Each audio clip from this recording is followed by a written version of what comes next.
Bonsoir à tous et bienvenue à ce webinaire sur l'orientation et bien sûr comment bien choisir son école de commerce. On arrive dans cette ligne droite avec Parcoursup et on sait que c'est un sujet extrêmement important pour vous.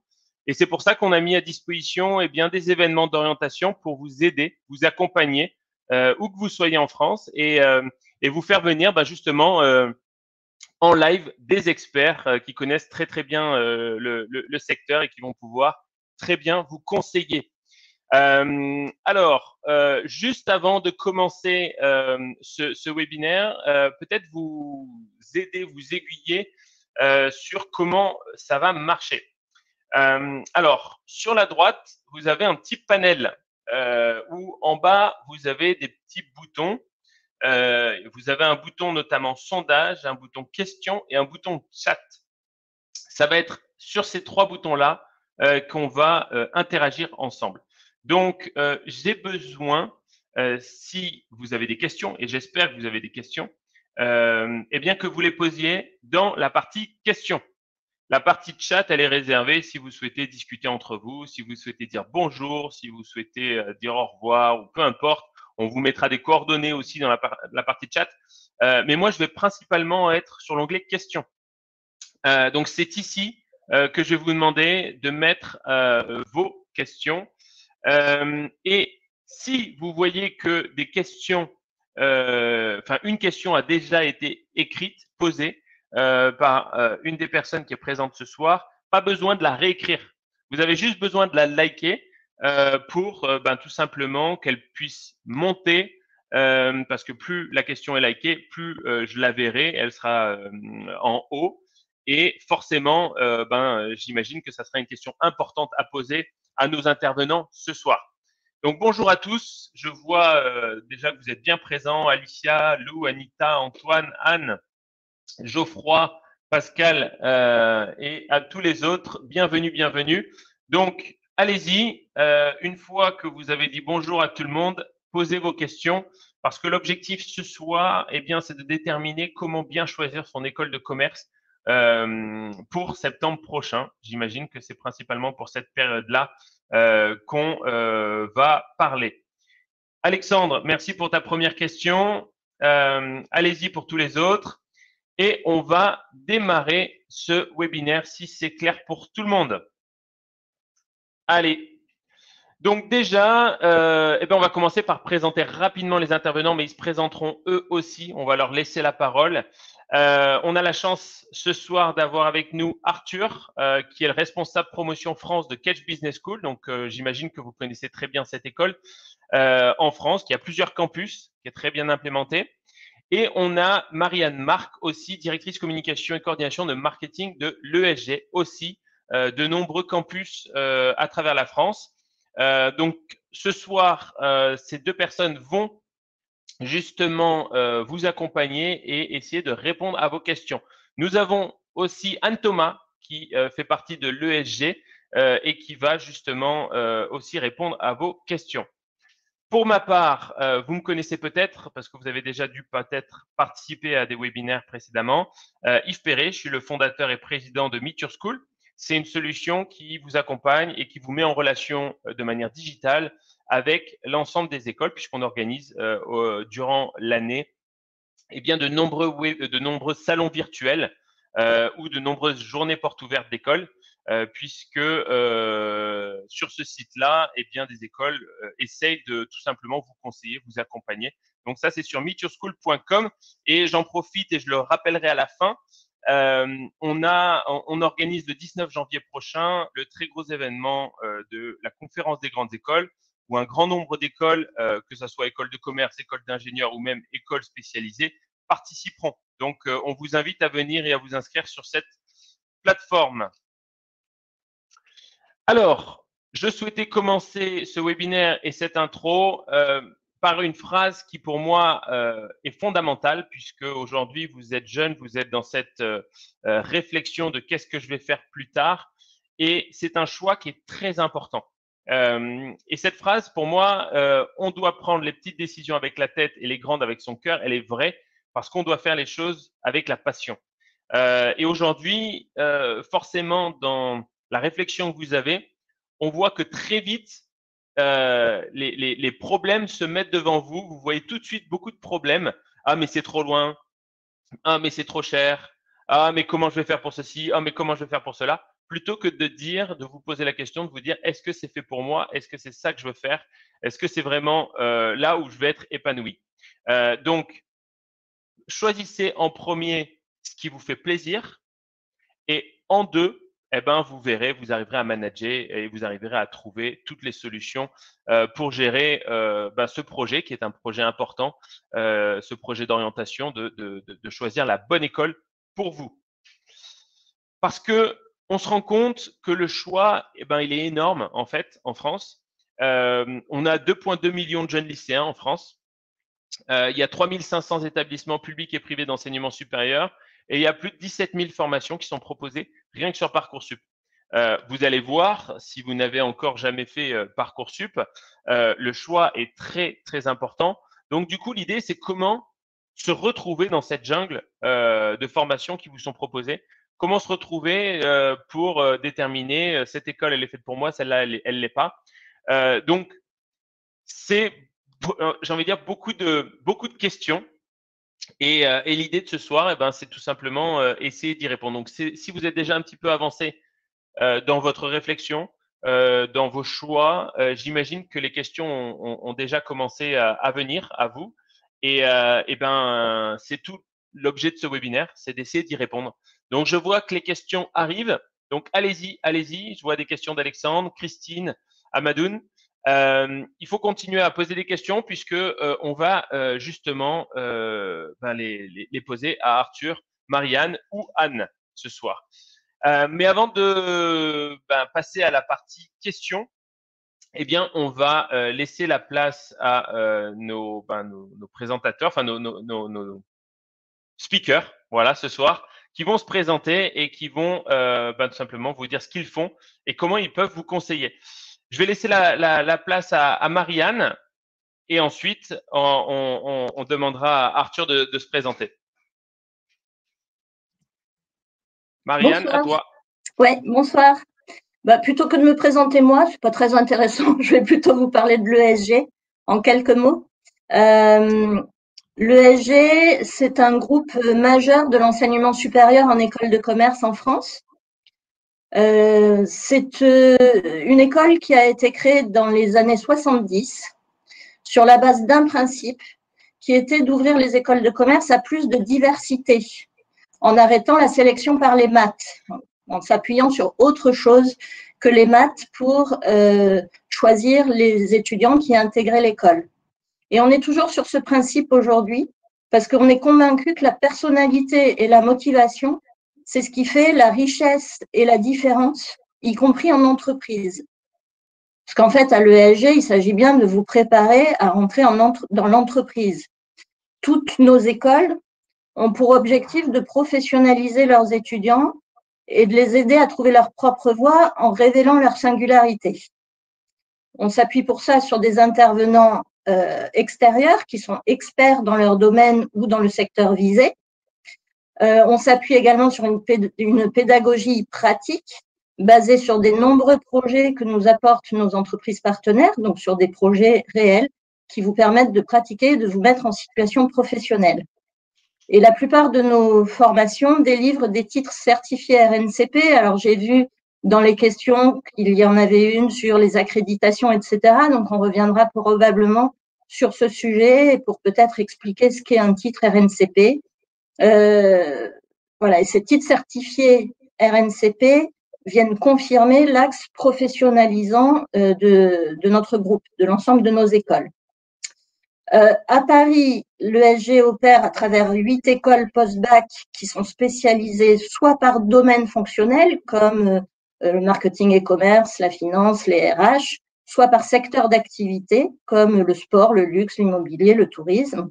On a une école en poursuite d'études avec les MBA ESG et également, mais ça ne vous intéresse pas, ça pourrait intéresser vos parents, un organisme de formation professionnelle.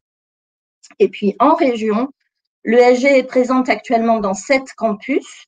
Alors, je fais le tour de France en commençant toujours par Bordeaux parce que je suis originaire de Bordeaux. Ça me permet de m'y retrouver.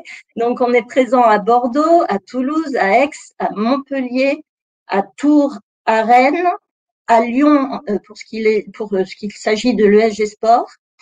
Et on passera à 9 campus en région à la rentrée 2022 avec l'ouverture de Nantes et de Strasbourg.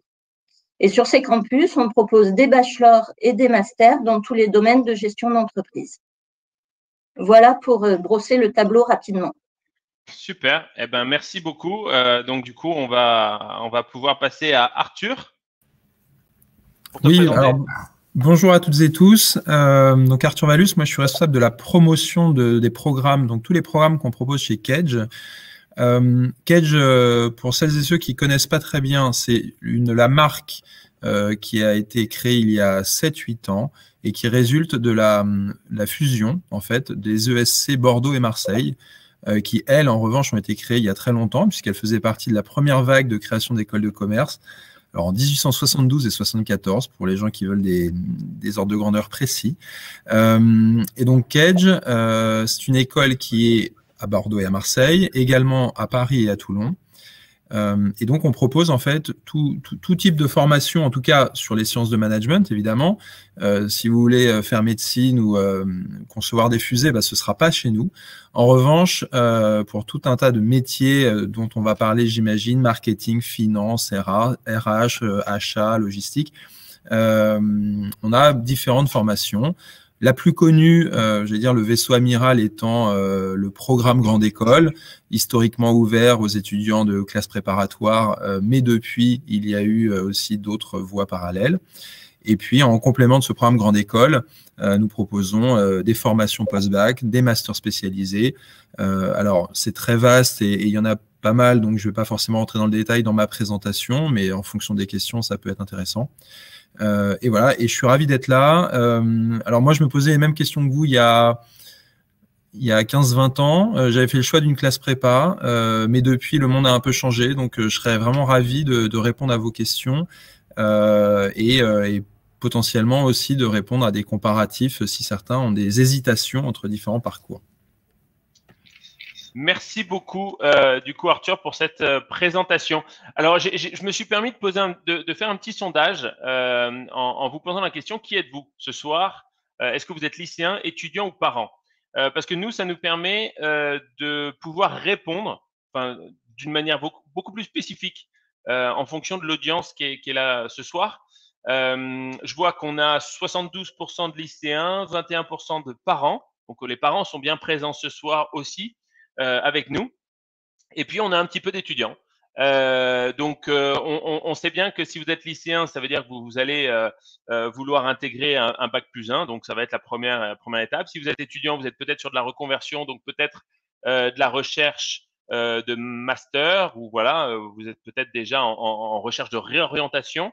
Je vais peut-être poser une autre question un peu plus tard, peut-être savoir est-ce que vous souhaitez faire un programme grande école ou intégrer peut-être un programme après bac. Est-ce que Arthur, Marianne, ça peut être une question intéressante à poser pour je vais essayer de la poser juste après. C'est une question intéressante parce que ça fait partie des questions à se poser dans les critères de choix que vous fixez. Super. Comme ça, on va pouvoir voir vers quel angle on va faire cette présentation parce qu'encore une fois, cette présentation, c'est une présentation qui doit être interactive. On est là pour répondre à vos questions. On n'est pas là pour déballer un speech et faire abstraction de vos spécificités à vous. L'idée, c'est que ces grosses 50 minutes, ces grosses 40 minutes qui nous restent, elles vous soient totalement dédiées. Donc, on va commencer avec une question dans le vif du sujet, une question qui est importante pour les jeunes souvent, parce qu'on fait beaucoup de webinaires et on voit que c'est souvent ça.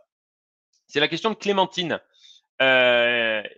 Beaucoup de jeunes se posent la question, en effet, voyant les frais de scolarité des écoles, comment je vais faire et donc, ça revient à ce que j'ai dit tout à l'heure, c'est-à-dire qu'avant de se dire ce que j'aime et ce que j'ai envie de faire, forcément, il y a toutes les problématiques qui arrivent, c'est comment je vais financer mes études. Donc, quelle aide financière peut-on avoir pour payer une école de commerce? J'imagine que vous avez une réponse assez similaire, mais je vais d'abord laisser la parole à Arthur, qui est présent sur scène, et ensuite Marianne, peut-être que tu auras des compléments d'informations. Alors, avec grand plaisir. C'est vrai que c'est une question qui revient souvent. Je vais tâcher d'être clair. La première chose à savoir, c'est que ne vous inquiétez pas, si vous n'avez pas la somme sur votre compte courant de 15, 20, 30 000 euros en cash prêt pour payer une école du jour au lendemain, c'est normal. Ne vous dites pas, ce sont des formations pour des gens qui ont tous les frais de scolarité, ils peuvent le payer comptant tout de suite, et moi je ne suis pas dans cette catégorie, donc ça ne me concerne pas. Ce serait faux. La majorité des étudiants sont comme vous, c'est-à-dire qu'ils n'ont pas cet argent sur leur compte courant, et donc ils se posent la question des frais des financements des études. Le financement des études, c'est un sujet où en fait il y a plein de leviers différents, et vraisemblablement, vous n'allez pas en utiliser qu'un seul et puis laisser les autres de côté. Il est très probable que la solution du financement des études soit le fruit de plusieurs options qui vous correspondront. Ça, c'est la première chose. Alors, je vais les développer, mais je voulais aussi, en guise d'introduction, dire que investir dans ces études, c'est probablement le meilleur investissement que vous ferez de toute votre vie. Alors, peut-être que certains parmi vous feront un miracle avec des bitcoins, et voilà, mais mis à part ça, investir sur son éducation, c'est vraiment quelque chose de fondamental.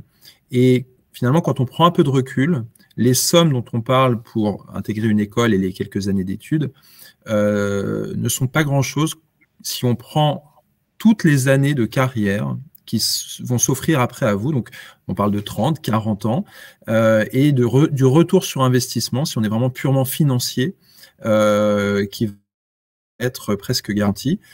Et je ne parle même pas de tout ce que vous allez apprendre. Mais donc, voilà, ça, c'est pour l'introduction. Ensuite, un point de vue très concret, parce qu'une fois que j'ai dit ça, vous n'avez toujours pas l'argent. Il y a plein de leviers dans les écoles. Le premier, en tout cas celui dont on parle le plus et le plus spectaculaire, c'est tout ce qui est apprentissage alternance. Quasiment dans toutes les écoles et surtout dans les différents programmes, c'est pas réservé à des bachelors, il y en a également en grande école, il y en a également en master, peu importe. La possibilité de faire sa formation en alternance, notamment en contrat d'apprentissage, ce qui signifie que vous êtes et à l'école et en entreprise, que l'entreprise prend en charge, enfin l'entreprise entre autres, prend en charge les frais de scolarité et que vous avez un salaire tous les mois. Donc ça, évidemment, si on fait un parcours, je ne sais pas moi, sur 5 ans et que les 2 dernières années d'études sont en apprentissage, ça signifie qu'il n'y a plus que 3 ans à financer. Et en complément de ça, vous allez avoir un salaire vraiment non négligeable, qui est un pourcentage important du SMIC. Donc ça, c'est un premier levier.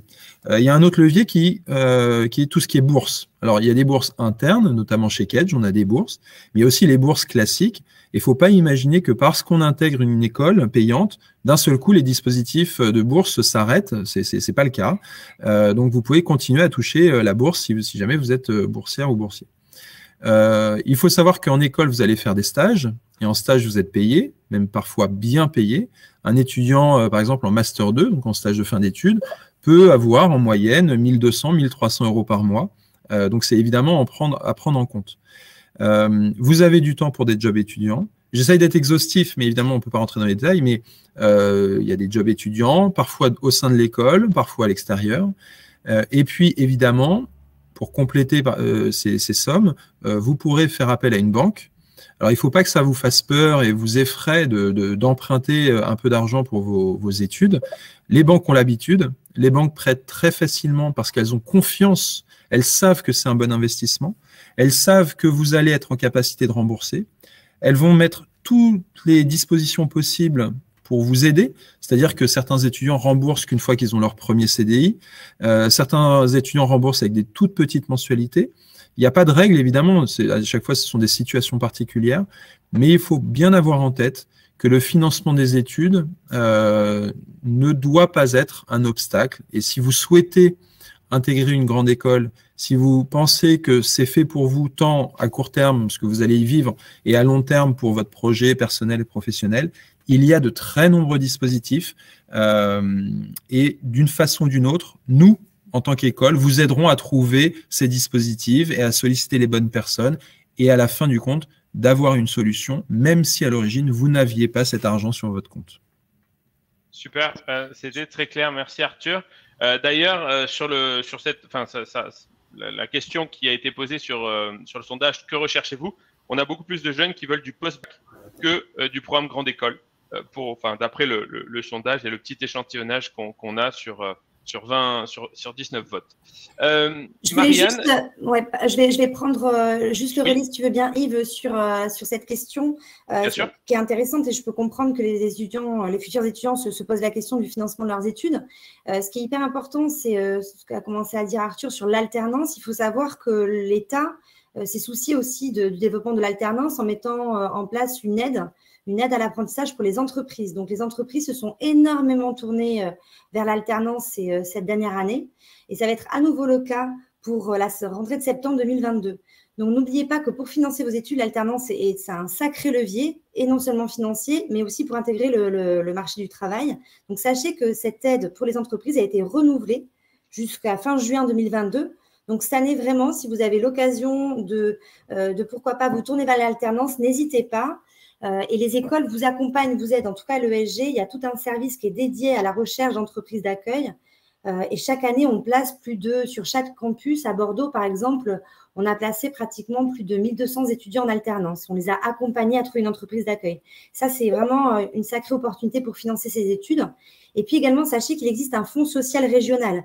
Donc là, il suffit d'aller taper sur Internet « Fonds social régional ». Vous verrez, il y a un formulaire à compléter. Et vous pouvez bénéficier d'une aide allant jusqu'à 1 000 € pour financer vos études. Voilà. Merci beaucoup, Anne, pour ces clarifications. Et puis, on va enchaîner avec une question, peut-être Anne ou Marianne, dites-moi qui veut y répondre. C'est une question qui est importante de Mathéo. Il y a 8 personnes qui ont liké cette question, donc tout le monde, beaucoup de gens veulent avoir une réponse. Y a-t-il des écoles de commerce Bac+5 accessibles en post-bac? Sinon, quelles sont les différentes filières pour intégrer les écoles de commerce, prépa, etc. Donc là, peut-être faire une vue d'ensemble pour répondre à Mathéo. Alors moi, je peux répondre en prenant l'exemple de l'ESG. L'ESG, ce sont des écoles de commerce post-bac dans lesquelles on peut rentrer à tout niveau d'études. Toutes les années sont ouvertes aux admissions. Après, les écoles de commerce post-bac sont basées sur le système qu'on appelle LMD, c'est-à-dire licence, master, doctorat. Donc, en fait, 3 ans de licence, et en école de commerce, ça s'appelle un bachelor, 2 ans de master. Voilà, donc vous faites des études de 3 plus 2 pour arriver à 5 ans. Super. Et donc, du coup, on peut y accéder, du coup, direct après le bac. Voilà. Ça répond à la question de Mathéo. Vous y accédez directement après le bac. Et alors, selon les écoles, c'est soit dans Parcoursup, soit hors Parcoursup. Je pense qu'il y aura des questions sur le sujet. Voilà, l'ESG, on a fait le choix de ne pas être dans Parcoursup. Ça n'est pas une obligation pour nos écoles. On a fait le choix d'être hors Parcoursup de manière à rester sur un calendrier souple. Et on sait que l'orientation, c'est un sujet qui est difficile. C'est difficile de trouver ce qu'on veut faire. C'est pas toujours évident de savoir au mois de mars ce qu'on va vouloir faire pour la rentrée de septembre. Et donc d'être hors Parcoursup nous permet de rester, de garder nos admissions ouvertes plus longtemps, le temps que vous fassiez votre choix. D'accord, très clair. Arthur, est-ce que vous pourriez expliquer un petit peu les différentes filières pour intégrer une école de commerce? Quelles sont les possibilités qu'un jeune a? Oui, alors je vais juste prendre l'exemple de Kedge là sur la question de Bac+5. Alors chez nous, un étudiant qui voudrait faire un Bac+5, Mathéo, il aurait 2 possibilités. Ça répond déjà un peu à la question. La possibilité en post-bac d'intégrer un programme sur 5 ans. Ça veut dire qu'il faut être capable de se projeter quand même sur 5 ans et de se dire voilà, je suis à peu près sûr de mes choix. Et à la fin, donc le programme s'appelle EBP. Et à la fin, l'étudiant a un Bac+5 grade de master, donc en fait le sommet de la reconnaissance académique, en tout cas sur un master. Et pour ce même niveau grade de master, on a le programme grande école où là, Mathéo, si vous dites tout de suite intégrer pour 5 ans d'école, c'est pas le moment. J'aimerais faire autre chose et ensuite intégrer une grande école sur 3 ans. Ça c'est possible. Et à la fin, vous avez également ce diplôme grade de master. Alors là, les possibilités sont plus nombreuses parce qu'évidemment, en post-bac, comme son nom l'indique, c'est après la terminale. Vous passez des concours ou sur dossier, ça dépend des écoles, et vous intégrez le programme pour 3, 4 ou 5 ans. Tandis que si vous voulez intégrer d'autres cursus pour repasser des concours plus tard, alors là, en effet, il y a la voie, alors parfois dans les journaux, on lit voie royale, en tout cas, j'aurais dit la voie historique des classes préparatoires, où vous allez faire 2 ans, puis vous passerez des concours et vous intégrerez une des grandes écoles qui recrutent post-prépa. Vous pouvez évidemment faire un IUT, un BTS, et à la suite de ces formations, de nouveau passer les concours, ou sur dossier, ça dépend des écoles. Vous pouvez même faire une L3, vous pouvez même aller jusqu'en master et puis ensuite intégrer sur un master spécialisé à l'école. Donc, il faut vraiment avoir en tête qu'il y a plein de passerelles. Je vais me permettre d'interpréter la question différemment. C'est, Mathéo, si vous êtes en terminale, la question aussi à se poser, c'est parce qu'entre prépa et post-bac, on a très souvent cette interrogation sur des salons ou en webinaire. Il n'y a pas forcément de hiérarchie, surtout si à la fin vous voulez intégrer un programme qui a la même reconnaissance type grande école Kedge. En revanche, votre quotidien en classe préparatoire et dans une école de commerce post-bac sera radicalement différent. Et donc ça, il faut bien y penser. Une classe préparatoire, vous allez être dans un environnement toujours d'un lycée, donc dans une salle de cours très classique. Vous serez entre français. Et vous allez être sur des matières donc mathématiques, culture générale, philosophie. Alors, intellectuellement, c'est extrêmement stimulant et c'est des années très, très riches, mais tout le monde n'a pas forcément envie de rester dans l'environnement lycée, dans un environnement très académique, très scolaire, pour ensuite passer des concours et passer à la vie étudiante plus tard. Tandis que la vie post-bac, vous allez être, j'allais dire, un peu plus vite dans le vif du sujet, en tout cas de ce qui se rapproche le plus de ce que vous ferez plus tard, avec des stages, avec de l'international, avec une vie associative assez riche. Mais là encore, je ne me permettrai pas de dire qu'il y en a un qui est mieux que l'autre. C'est simplement, vous, demain, après votre terminale, où est-ce que vous vous projetez? Qu'est-ce qui peut vous correspondre? Où est-ce que vous estimez que vous donnerez le meilleur de vous-même? Ça, il faut bien y réfléchir, parce que finalement, dans les 2 cas, potentiellement, vous pouvez réintégrer un cursus qui vous permettra d'avoir un bac plus 5. Donc, voilà, je ne sais pas si j'ai bien répondu à la question, mais moi, mais de toute manière, on est sur des questions très, très larges, et donc, du coup, c'était très bien. Ça a pu donner un spectre très, très clair sur les différentes possibilités pour intégrer un programme sur 5 ans. On va continuer dans cette thématique un petit peu avec une question de Clément. Marianne ou Anne, dites-moi si vous pouvez répondre à cette question. Quelles spécialités sont optimales pour rejoindre une école de commerce? Encore une fois, c'est une question très large, mais c'est une question qui est relativement spécifique. Qui souhaite prendre la parole, Marianne ou Anne? Moi, j'aime beaucoup cette question. Ça m'intéresse beaucoup, cette réforme du bac. Alors, je ne peux pas répondre au nom de toutes les écoles de commerce. Comme je vous l'ai expliqué en préambule quand je vous ai présenté l'ESG, déjà quand ça a été créé dans les années 70, l'idée était de casser le système de la sélection par les maths. Et comme je vous le disais, nous, on considère que ce qui est important, c'est avant tout la personnalité, l'envie de faire, le savoir-être de l'étudiant qui va faire qu'il va s'épanouir en école de commerce, qu'il va trouver sa voie et qu'ensuite, il pourra réellement intégrer une entreprise et donner le meilleur de lui-même en entreprise. Ce qui nous amène à penser que finalement, peu importe la spécialité du bac, sauf dans certains cas particuliers, c'est-à-dire que si vous voulez travailler dans le tourisme, vous avez tout intérêt à avoir un niveau en langue plutôt bon, et donc la spécialité langue étrangère est certainement préférable. Si vous comptez vous engager dans une filière en école de commerce qui est très orientée data, intelligence artificielle, etc., il vaut mieux avoir une spécialité liée aux maths et numérique et sciences technologiques. Mais de fait, j'imagine que si vous cherchez à vous orienter dans ce type de spécialisation par la suite, naturellement, vous aurez choisi une spécialité du bac qui vous amène à ça. La question se posera même pas. Ce qu'on considère, nous, c'est que chaque spécialité du bac a quelque chose à apporter. C'est-à-dire que si vous êtes sur des spécialités plutôt scientifiques, c'est intéressant pour la méthode,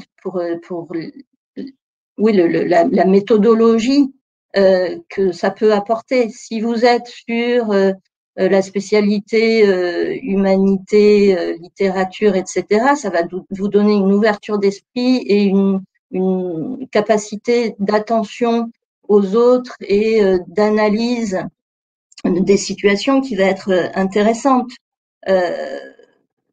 Voilà, je pourrais prendre chaque spécialité. Évidemment, sciences économiques et sociales, on se dit, bon, ben, on va travailler ensuite en entreprise, forcément, ça apporte des choses. Mais chaque spécialité apporte soit un savoir, soit une méthode, soit une approche du monde qui sera intéressante pour des métiers auxquels préparent les écoles de commerce.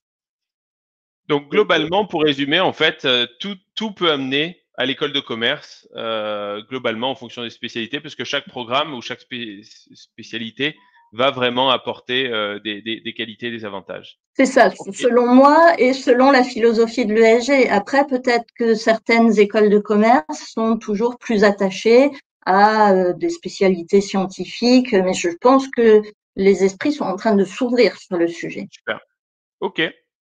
Merci pour cette réponse très claire, Marianne. Eh bien, on va rentrer justement dans une question de Claire qui suit un petit peu ça. Cette question, c'est OK, toutes les spécialités sont admises, on peut dire, dans les écoles de commerce, mais comment ça se passe, la sélection? Est-ce que c'est des dossiers, etc. Est-ce que Arthur, vous pourriez nous répondre à cette question de Claire Fourcade? Alors, en tout cas, je vais modestement essayer de donner des éléments de réponse, parce qu'il y a beaucoup de réponses à cette question. Il y a différentes modalités. La première modalité, c'est toutes les écoles qui recrutent sur concours. Donc là, que ce soit une classe prépa ou autre chose, un IUT, un BTS, peu importe, d'ailleurs en post-bac aussi, vous allez avoir des épreuves. Donc, en général, c'est en 2 temps. Il y a un premier temps lié à l'écrit, puis un deuxième temps lié aux oraux. Et donc là, vous allez être sélectionné, disons que c'est les meilleurs résultats, ceux qui ont les meilleurs résultats qui peuvent intégrer l'école. Donc, typiquement, c'est en post-bac, ça peut être un test de logique type Taj-Maj, l'évaluation du dossier quand même de terminale et du lycée, un test de langue. À la suite de ça, vous avez des résultats et vous êtes dit admissible, c'est-à-dire que vous avez le droit de passer les épreuves orales. Puis ensuite, vous venez dans les écoles pour passer généralement un oral de langue et un entretien de motivation. Et donc là, j'allais dire, c'est votre prestation qui va vous donner une note.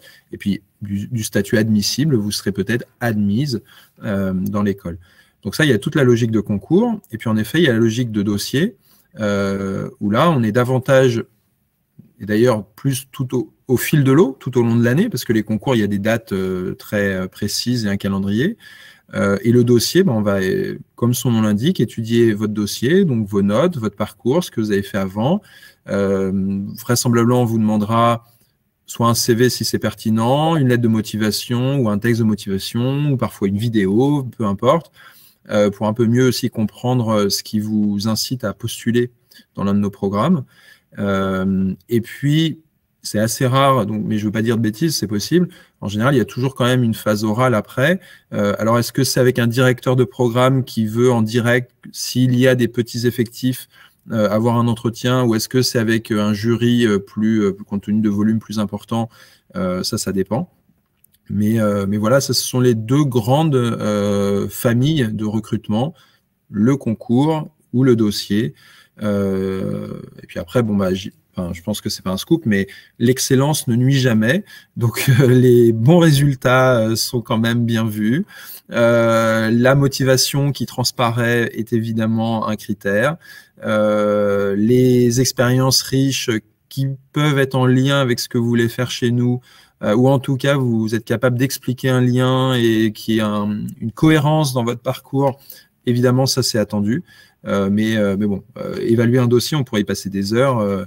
À ce stade, la réponse, voilà, c'est les concours, les dossiers, différentes phases pour chacun. Super, merci beaucoup pour cette réponse, Arthur. Eh ben, on reste toujours pareil dans cette thématique puisqu'elle passionne et c'est forcément un sujet qui inquiète les jeunes. Mais du coup, Marianne ou Anne, quelles sont les qualités que vous recherchez pour dans un recrutement d'admission? Donc, on comprend que on accepte globalement toutes les spécialités. On a vu globalement avec Arthur les différents processus possibles pour candidater. Mais du coup, sur le fond, quelles sont les qualités qui font qu'un jeune peut se différencier? Marianne, Anne, qui c'est qui veut y répondre? Purée, Marianne préfère que pour le coup là je réponde. Alors effectivement, on a la chance d'organiser des concours d'entrée pour les écoles de commerce. Et là, ce qu'on va vérifier surtout aujourd'hui, c'est la motivation. Souvent, vous mettez une barrière sur votre dossier, ce qui est normal, hein, qu'il soit le plus sérieux possible et vraiment ayez des bons dossiers scolaires, que ce soit au niveau des moyennes et puis au niveau des commentaires de vos intervenants actuels. Mais ce qui compte aussi beaucoup, c'est votre motivation. Effectivement, on enlève cette barrière de ce qu'on disait tout à l'heure de la spécialité, avoir tel bac, etc. Aujourd'hui, il y a beaucoup de troncs communs sur les premières années d'études d'école de commerce, donc des troncs communs où on va voir plein de choses ensemble. Et donc, on va pouvoir vraiment ouvrir le champ des possibles. Ce qui veut dire que sur la partie, effectivement, dossier de candidature et au niveau de ce qu'on va vous demander, on va vous demander surtout de la motivation, de préparer sérieusement votre dossier de candidature et votre concours d'entrée. Effectivement, de nous préparer, en tout cas, l'ESG, nous, c'est comme ça qu'on fonctionne. On fonctionne sur plutôt un dossier personnel vraiment abouti. Où vous allez vraiment nous expliquer qui vous êtes, pourquoi vous voulez rentrer dans une école de commerce, comment vous voyez dans quelques années. Voilà, donc c'est vraiment la motivation aujourd'hui qui est mise au cœur de nous, en tout cas de notre admission. Et puis, on fait participer aussi des jurys de professionnels à l'ESG, ça nous semble important. Donc, il y a un membre du staff et un membre et un tuteur d'entreprise ou un intervenant professionnel. Donc, on a aussi cette vision de la part de l'entreprise. Donc, ça, c'est intéressant aussi pour vous. Voilà, et donc une part belle à l'oralité aussi, pour beaucoup, puisque l'oral, aujourd'hui, c'est coefficient 2 quand les écrits sont coefficient 1. Voilà. Super. Et je rajouterais, pardon Yves, je rajouterais soigner votre savoir-être. C'est important de savoir se présenter. C'est idiot à dire, mais pensez à être correctement habillé. Alors, on vous demande pas d'être super sapé, mais vous vous présentez à un entretien de sélection. C'est comme si vous vous présentiez à un entretien de recrutement en entreprise. Donc, veillez tout simplement à respecter les codes sociaux et donc à vous montrer sous votre meilleur jour socialement.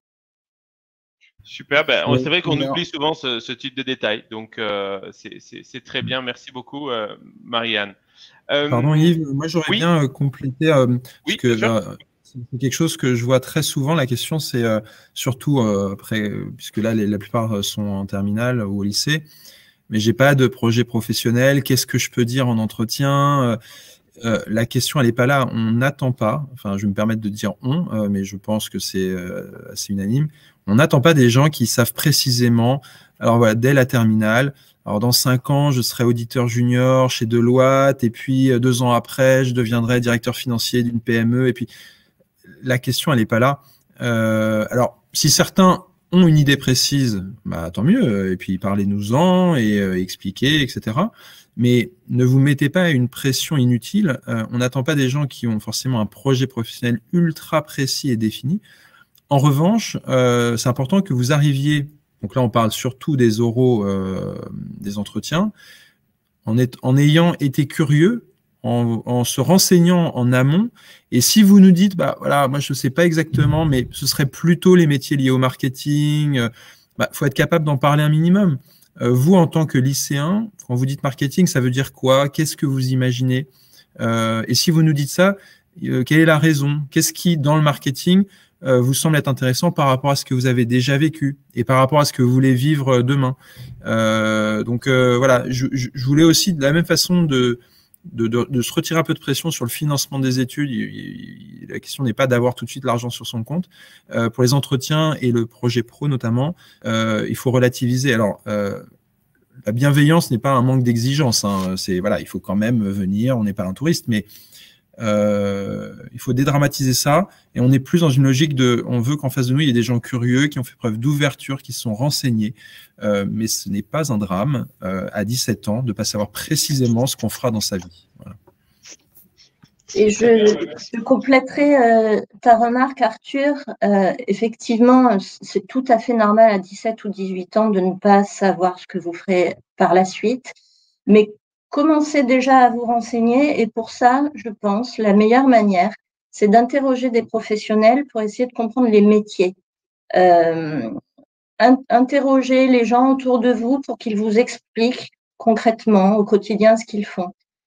Profitez des possibilités qui existent sur Internet. Il existe certaines plateformes de mise en relation entre jeunes et professionnels qui sont prêts à répondre à des questions justement sur leur métier pour aider les jeunes dans leur orientation.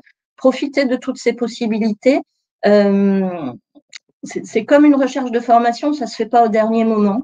Votre futur premier métier, commencez déjà à vous renseigner dessus. Ça va se faire progressivement. Vous affinerez d'année en année les questions et les domaines que vous voulez creuser, mais commencez déjà dès maintenant à essayer de comprendre en quoi consiste une entreprise et ce qui existe comme métier et concrètement en quoi il consiste. Super, merci beaucoup pour ces précisions, Marianne. Alors, on rentre dans le dernier quart d'heure et il y a encore beaucoup de questions. Alors, ce que je vais proposer à nos intervenants ce soir, c'est de répondre plus rapidement sur les petites questions, sur toutes les questions qu'on va avoir et on va essayer de répondre au maximum. Mais encore une fois, si on ne peut pas répondre à toutes vos questions, je vais demander aux intervenants de pouvoir peut-être mettre dans le chat les coordonnées où on pourrait vous joindre, si vous le souhaitez.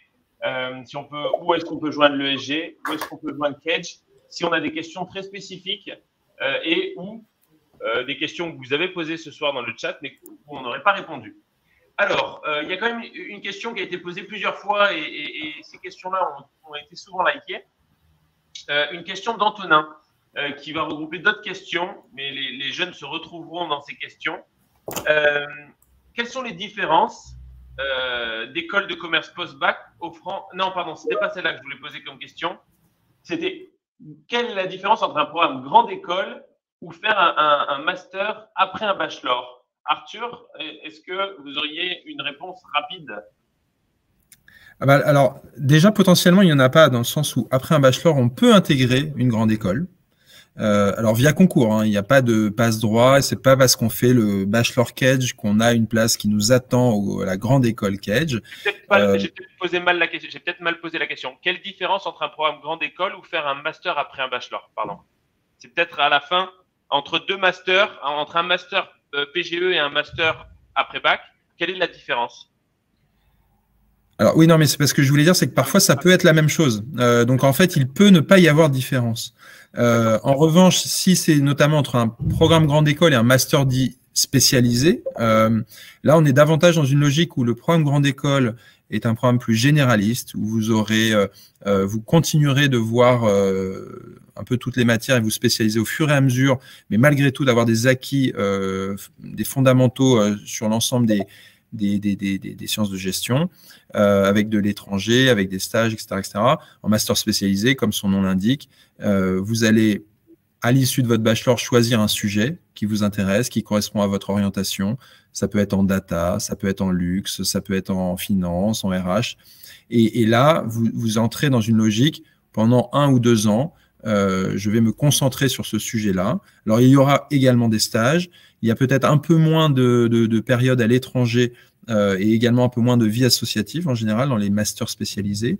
Il peut y avoir des étudiants étrangers aussi qui nous rejoignent sur ces formations, contrairement à la grande école où c'est un recrutement quand même plus français. Voilà. Et pour être court, voilà comment je répondrai. Super, ben merci beaucoup. Et donc, du coup, ça répond aussi à la question d'Alicia. Est-il possible d'accéder au programme Grande École sans prépa? Oui, il y a des passerelles, c'est ça?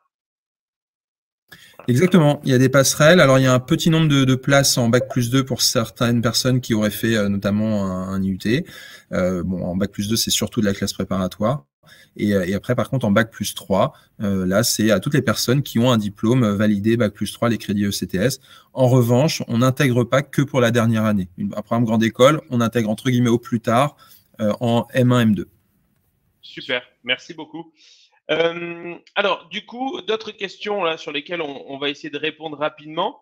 Est-ce que Marianne ou Anne, vous pourriez répondre à la question de Christine? Pouvez-vous nous expliquer les différentes accréditations et leurs valeurs? Est-ce qu'il y a des choses sur ce sujet? Il faut répondre très simplement. Il y en a eu plusieurs, je crois, Yves, des questions de ce type-là, oui. Le titre, etc. Oui. C'est assez simple en fait. Il faut que vous vérifiez si l'école qui vous intéresse propose soit des titres RNCP, donc c'est des titres reconnus par le ministère du Travail. RNCP, c'est Répertoire National de Certification Professionnelle. Ça, ce sont des titres qui sont bien homologués. Vous pouvez être sûr que derrière, vous allez bien aller chercher un Bac+3, donc ce qu'on appelle aujourd'hui un niveau 5, ou un Bac+5, ce qu'on appelle aujourd'hui un niveau 7. Donc, titre RNCP, vous pouvez y aller les yeux fermés. Et ensuite, il y a bien sûr les diplômes d'État. Donc là, vous connaissez davantage, c'est comme le BTS, comme le bac, c'est reconnu par le ministère de l'Éducation nationale. Donc là, vous pouvez être sûr d'y aller les yeux fermés aussi. Donc vraiment, c'est titre RNCP qu'il faut garder dans votre esprit et les diplômes d'État. Pour clarifier peut-être un petit peu les choses, moi, Pour clarifier un peu les choses, je dirais que en fait, il y a deux types de reconnaissance dans les formations. La reconnaissance académique et la reconnaissance professionnelle. La reconnaissance académique, c'est tout ce qui dépend du ministère de l'enseignement supérieur et c'est les visas, les grades de master dans le cas de Kedge. Et ce sont donc des critères académiques sur le type de professeur, sur le fait qu'il y ait des professeurs-chercheurs, qu'il y ait des publications régulières dans des revues de recherche scientifique, etc. Et puis, il y a la reconnaissance professionnelle qui dépend là du ministère du Travail.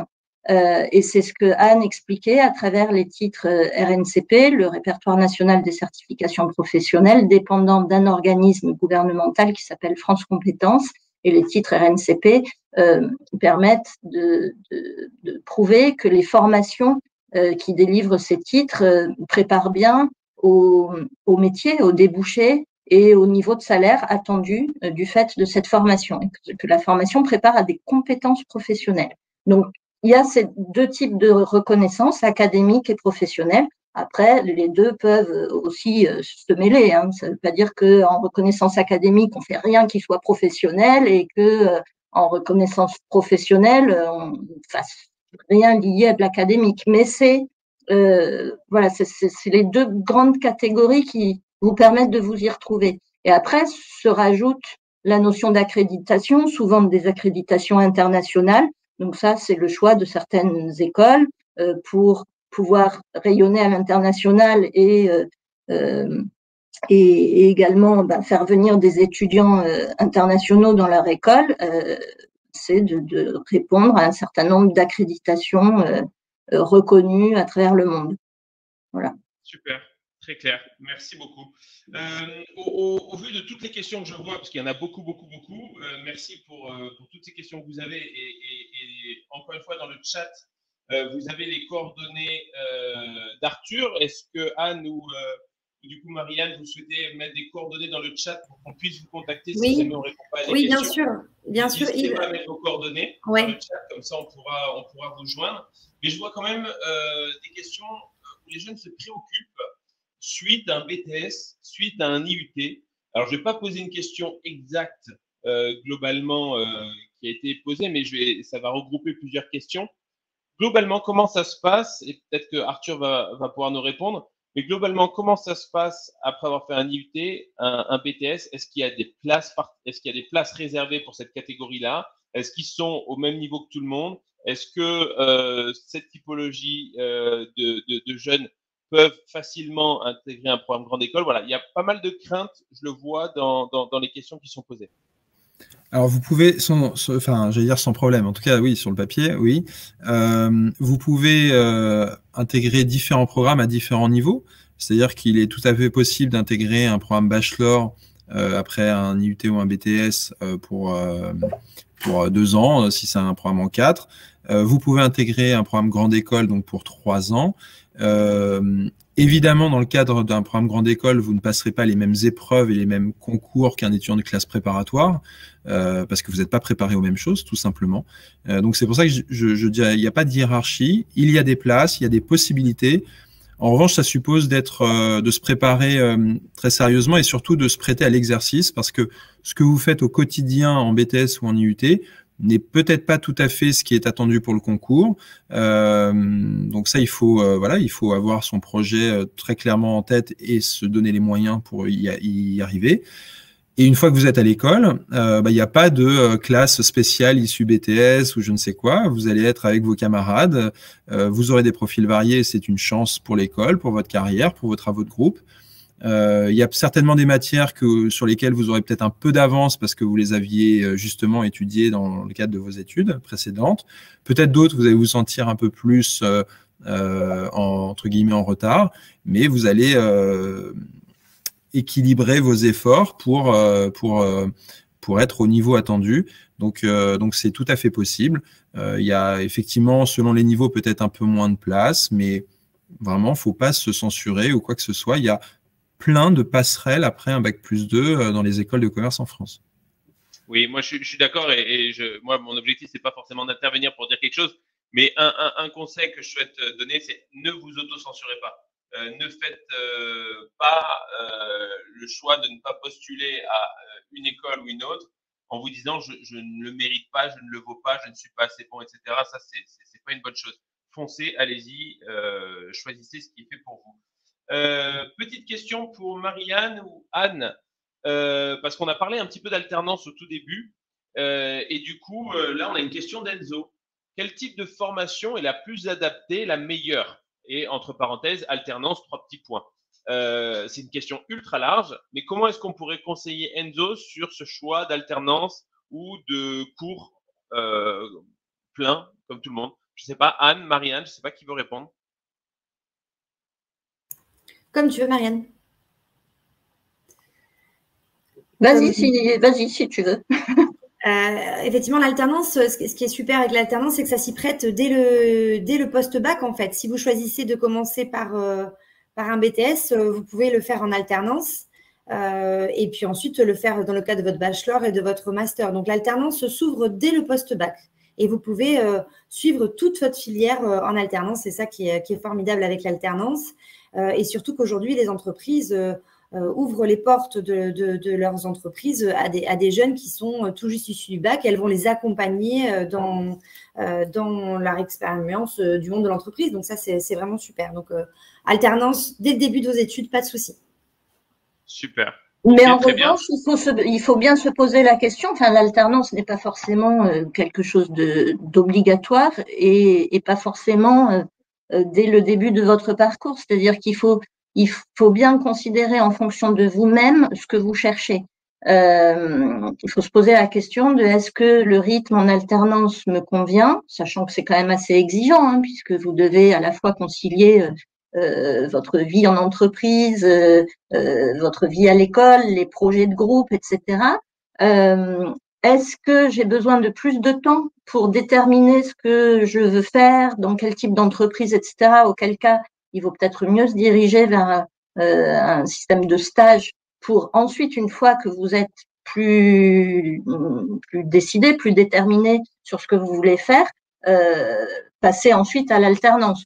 J'encourage tout le monde effectivement à un moment donné à faire de l'alternance parce que c'est la meilleure des formations possibles de pouvoir pratiquer sur une longue durée en réel dans une entreprise. C'est souvent aussi une pré-embauche par un certain nombre d'entreprises, mais en revanche, il faut quand même être conscient du rythme que ça impose, de la résistance que ça suppose, et c'est peut-être un stade de votre vie étudiante qu'il faut envisager de le faire.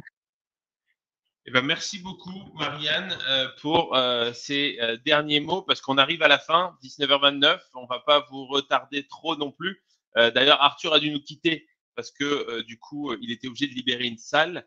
Donc voilà, il vous a mis un petit message. Vous avez ses coordonnées si vous souhaitez en savoir plus. Oui, Marianne. Est-ce que je peux répondre à une dernière question que j'ai vue, sûr. je trouve intéressante, la question de Bérangère sur il y a tellement d'écoles, comment je peux choisir? Est-ce qu'il existe des critères ou des classements? Oui. Je pense, et je rejoins ce que tu disais, Yves, tout à l'heure, il faut vraiment réfléchir à ce que vous cherchez. Il existe tout plein de caractéristiques qui n'ont pas la même importance selon les uns ou les autres. Enfin, c'est à vous de déterminer ce que vous cherchez. On a parlé de la reconnaissance académique ou professionnelle. Qu'est-ce que vous recherchez? Est-ce que, en termes de pédagogie, est-ce que vous avez besoin de théorie pour vous rassurer ou est-ce que vous voulez beaucoup plus de pratique? Quel type d'enseignant vous voulez? Est-ce que vous voulez des enseignants professionnels dont le métier est d'être enseignant ou est-ce que vous voulez plutôt des intervenants extérieurs qui viennent faire part enfin, transmettre leur expérience en tant que professionnel en entreprise? Est-ce que vous voulez du généraliste le plus longtemps possible ou vous spécialisez assez rapidement? Parce que voilà, vous voulez absolument rentrer dans tel ou tel secteur ou parce que vous savez que c'est de la finance que vous voulez faire et pas du marketing. Donc, pourquoi se taper trop longtemps quelque chose qui ne nous plaît pas? L'alternance, on en a parlé. Quel type d'immersion en entreprise vous voulez? Quelle longueur d'études vous envisagez? Vous n'êtes pas condamné à faire du bac+5 et puis vous pouvez commencer à faire du bac+3 et vous donner la possibilité ensuite de compléter. Mais vous pouvez aussi être déterminé dès le départ à faire du bac+5. Est-ce que vous voulez forcément partir à l'international ou est-ce que pour vous, l'international doit rester une option parce que vous n'êtes pas encore sûr de vouloir partir et puis de pouvoir le financer, etc. Est-ce que vous cherchez une vie d'école riche? Et pour ça, allez en JPO aussi pour pouvoir échanger avec les étudiants. Voilà, il y a plein de critères et ce qui compte, c'est les critères qui sont importants pour vous personnellement. Tout à fait. Et ça, les classements ne peuvent pas rendre compte de ce genre de choses. Très juste. Il faut vraiment faire abstraction de choses comme ça pour vraiment vous refocaliser sur vous et vos désirs. Super, ben merci beaucoup Marianne pour toutes ces explications. Alors, du coup, on arrive à la fin et la fin, eh ben, c'était tout simplement déjà vous remercier d'avoir été avec nous. Merci beaucoup Marianne, merci beaucoup Anne d'avoir pu conseiller et répondre à tous ces jeunes. J'ai pu voir Anne que tu avais répondu déjà à plein de commentaires aussi. Oui, j'ai pas trop osé parce que je sais pas si c'était voilà, je sais pas. Non, mais c'était très bien. C'est ce qu'il fallait faire parce qu'à chaque fois, malheureusement, on est pris de court et on n'arrive pas à répondre à tout le monde. Petite information, n'oubliez pas que il faut vous renseigner. Vous êtes dans la bonne période, c'est le bon moment. Il faut échanger avec les écoles. Il faut aller les voir. Vous pouvez vous déplacer sur un salon étudiant, allez les voir. Vous pouvez aller sur des journées portes ouvertes, allez les voir. Si jamais vous pouvez pas, eh bien, on vous met à disposition sur Meet Your School une plateforme où vous avez de nombreux événements, plus d'une centaine à l'année, et vous pouvez rencontrer les écoles, faire des visios avec eux, leur poser des questions. Et notamment, il y a un très, très, très gros événement qui aura lieu le 19 janvier prochain, organisé par la Conférence des grandes écoles. C'est plus de 230 grandes écoles françaises qui seront là pour répondre à vos questions. Donc, n'hésitez pas, inscrivez-vous. Et comme ça, vous pourrez prendre directement des rendez-vous avec eux sur des entretiens individuels pour tout simplement poser toutes vos questions. Voilà, merci d'avoir été avec nous. Je vous invite aussi à participer à notre journée. On est en train de monter un grand événement orientation le 22 janvier qu'on intitule « Et maintenant, je fais quoi ?»